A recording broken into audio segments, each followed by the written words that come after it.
Dear the American people, this is Lance and Franklin. What the frack is up with fracking? In 2012, the United States mined 6 trillion gallons of natural gas using hydraulic fracturing.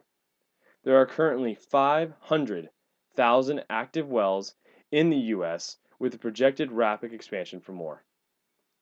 There are often 600 chemicals involved in the process of hydraulic fracturing. A typical fracture is filled with 40,000 gallons of these chemicals. The general process of hydraulic fracturing is somewhat simple.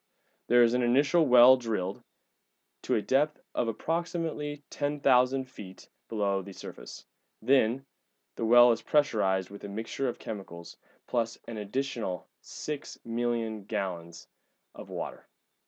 The fracture then expands and cracks deep into the Earth's shale rock. Once the Earth's shale rock layer has been completely shattered, the fluid is removed and the natural gas begins to spew out.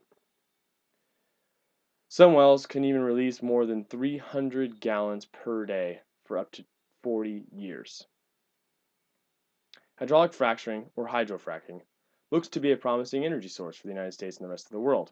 With such impressive numbers, it would be difficult not to be excited about it.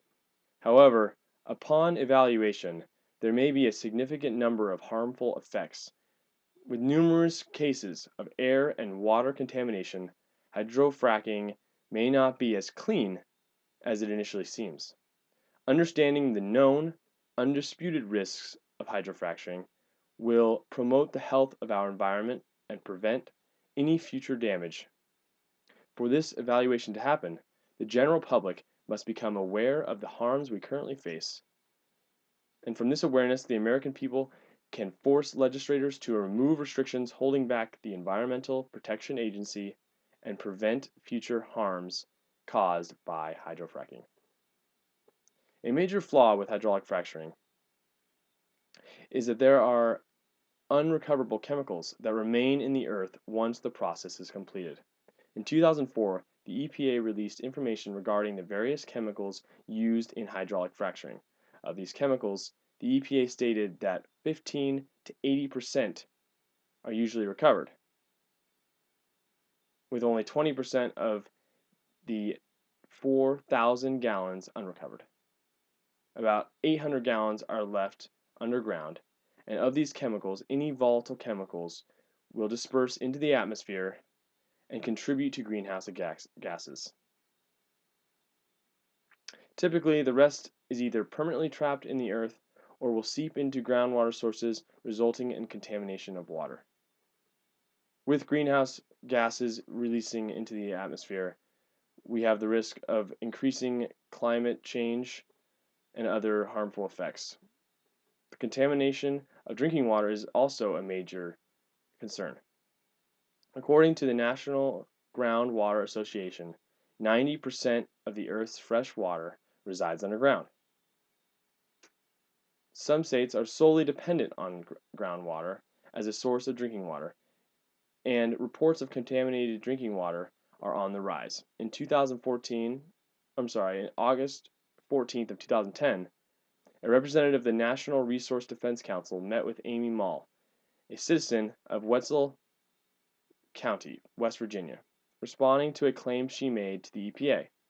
Mall stated that families have reported health symptoms such as rashes and mouth sores, as well as illness in their lambs and goats, secondary to the hydrofracking efforts in their town. This is not surprising because of many of the unrecoverable chemicals used in hydraulic fracturing are toxic, some even carcinogenic.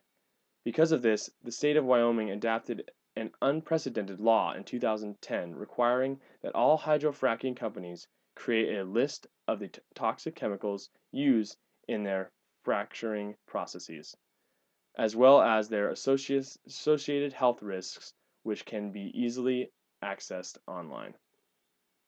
One does not have to directly consume contaminated water to be affected by it. The majority of hydraulic fracturing sites are within rural farming communities. If the drinking water in these areas become unsafe for human consumption, it still may be used for hydraulic to hydrate crops and livestock. It would be far too expensive for farmers to outsource their water supply, and consequently, their crops and livestock will suffer. In the end, it is humans who will consume these commodities. Therefore, the effects of contamination is far-reaching and can have major effects to our environment and our industries. Efforts to properly regulate hydraulic fracturing or to eliminate it altogether are impeded by legislation. Due to the powerful impact of hydraulic fracturing, there has naturally been significant support for it. The Bush administration has been a major supporter of hydraulic fracturing and subsequently created the Halliburton loophole. In 2005, Dick Cheney redefined the term pollutant, causing hydrofraction to be exempt from the Clean Air Act and the Clean Water Act, and essentially eliminating the EPA's ability to regulate hydraulic fracturing processes. With this loophole, fracturing is exempt from regulations that might protect us and our Earth and the organisms that inhabit it. Proponents of hydraulic fracturing argue that its potential risks are hard to prove, partly because the evidence seems inconclusive. For example, hydraulic fracturing hasn't been widely used in the past, making it difficult to predict long-term effects. Arguments in favor of hydraulic fracturing are strengthened by the fact that natural gas is one of the cleaner energy sources used today, when compared with typical petroleum products. There is no denying that hydraulic fracturing has revolutionized the industry and has caused a profound effect on the natural gas community. There are many other important benefits from fracking, including increased jobs, lower energy costs, and stimulation for our economy. However, these benefits may not be as helpful as they seem. The CWA and the CAA were only enacted to protect our drinking water and the air we breathe. Also, these jobs that are created are not long-term. Most of the employees are only hired for a short time and eventually are laid off once the gas stops flowing.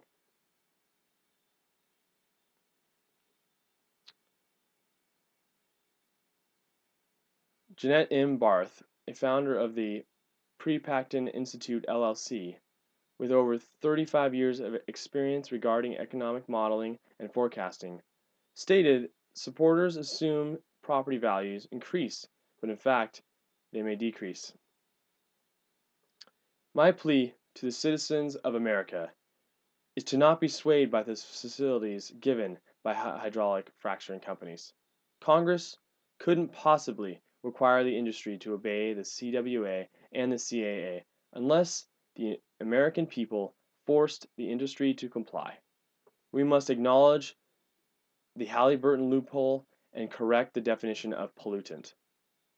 Thus, requiring energy companies such as Bio, Pectrom, and Stimteg to recover some of these harmful chemicals or at least limit the amounts used.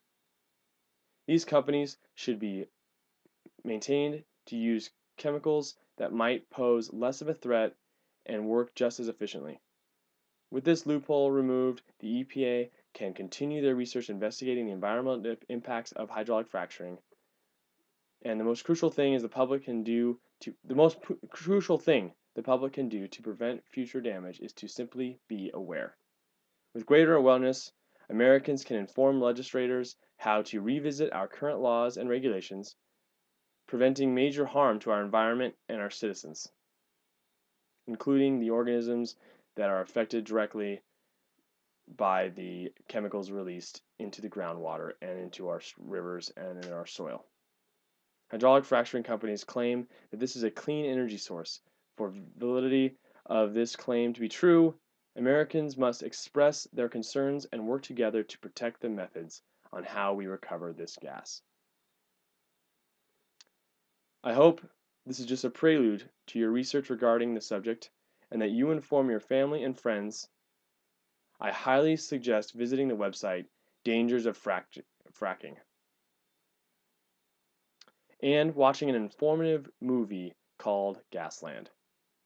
Thank you for your time and have a wonderful day.